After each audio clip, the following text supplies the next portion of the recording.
ఇక్కడ ఫుడ్ ఎలా ఉంటుంది? మీరు ఎన్ని సార్లు తిన్నారు ఇక్కడ? ఫుడ్ టేస్ట్ ఎలా ఉంటుంది? కొత్తగా వీళ్ళు చికెన్ గూడా పెడుతున్నారు. మొన్నటి వరకు చట్నీ, పప్పు అలా పెట్టేవారు. ఇప్పుడు చికెన్ పెట్టారు. ఎలా ఉంది? ఫుడ్ ఎలా ఉంది? ఫుడ్ ఎప్పుడైనా సరే మేడం నంబర్ 1 క్వాలిటీ ఉంటుంది సరేనా. డైలీ చికెన్ అని ఉండదు, చికెన్ కాకపోతే పప్పు ఉంటుంది, దోసకాయ పప్పు ఉంటుంది, ఇట్లా డిఫరెంట్ డిఫరెంట్ కైండ్స్ ఉంటాయి. ఒకసారి వైట్ రైస్ వస్తుంది, బగారా రైస్ వస్తుంది. సో ఫుడ్ అనేది క్వాలిటీ బాగుంటుంది. ఇక్కడ మనకి ఏంటంటే 1 రూపీ కూడా ఏం ఛార్జ్ చేయరు అనమాట. ఫ్రీగా ఫుడ్ 365 డేస్ పెడుతూనే ఉంటారు ఫుడ్.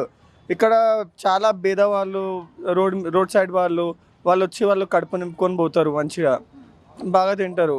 ఫుడ్ అనేది చాలా బాగుంటుంది. ఇక్కడ ఓన్లీ చికెన్ కాకుండా డైలీ మళ్ళీ పప్పు, కర్రీస్ కూడా ఉంటాయి డైలీ వాళ్ళు. ఎస్, ఇక్కడ rice, bagara rice, banana daily, white rice, bagara rice daily ఉంటుంది. చికెన్ అనేది స్పెషల్ డేస్లో ఉంటుంది, కొంచెం ఈద్ రోజు స్పెషల్ డేస్లో, అలాంటి డేస్లో ఉంటుంది ఇక్కడ.